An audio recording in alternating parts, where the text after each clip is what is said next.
presse à présent.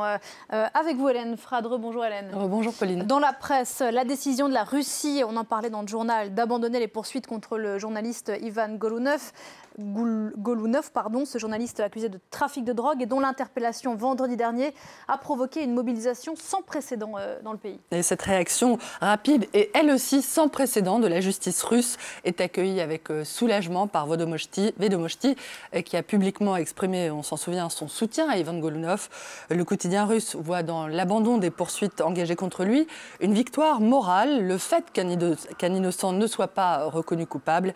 Mais il estime aussi que l'affaire Golunov est loin d'être terminée, car la lutte contre le système dans lequel une telle arrestation est possible ne fait que commencer. Selon lui, la loi doit être la même pour tous et doit être respectée par tous. Et alors seulement la victoire sera définitive, écrit le journal. The Moscow Times estime, lui, que l'arrestation d'Ivan Golunov marque une inflexion importante dans les relations entre le régime de Vladimir Poutine et les différentes élites russes.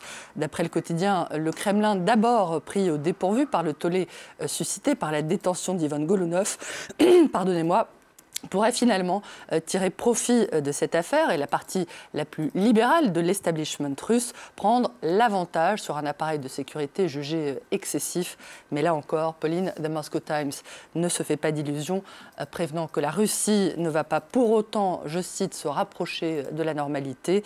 La tentative de domestiquer la protestation est clairement hypocrite et les forces de l'ordre riposteront à coup sûr en cherchant à la fois à prouver à Vladimir Poutine leur loyauté par plus de répression à l'avenir et à se préserver également à l'avenir de toute forme d'attention indésirable avec un peu plus d'habileté.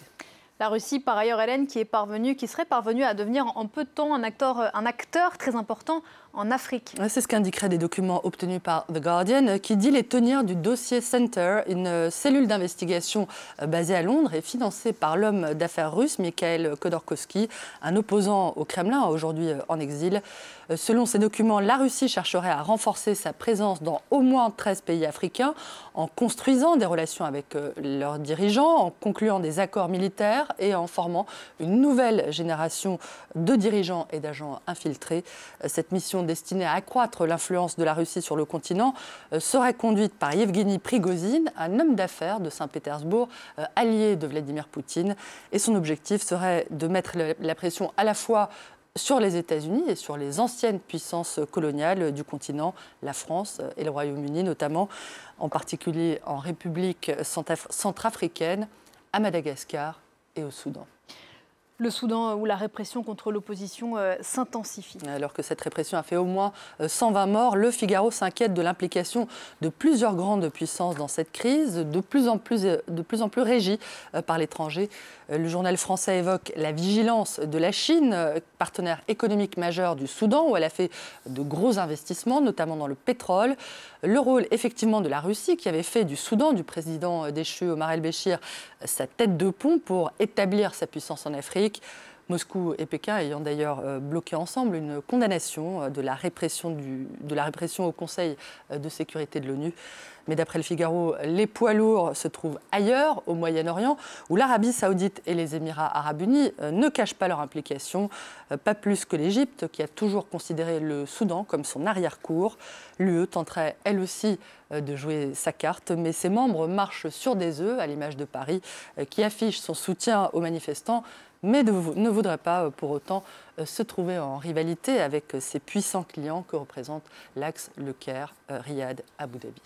En Afrique toujours, la justice du Botswana a supprimé hier l'interdiction de l'homosexualité qui était jusqu'ici toujours en vigueur dans le pays. La décision de la Haute Cour de dépénaliser effectivement l'homosexualité fait la une du journal sud-africain The Herald qui parle d'une décision historique saluée, on le voit, par la joie des militants de la cause homosexuelle au Botswana, qu'on voit ici brandir un drapeau arc-en-ciel, le symbole de la cause LGBT. La même photo d'ailleurs qu'a choisi The Financial Times, le quotidien britannique, évoque une avancée historique pour les droits des homosexuels en Afrique, où on le rappelle, l'homosexualité reste un crime dans 30 pays sur les 54 que compte le continent.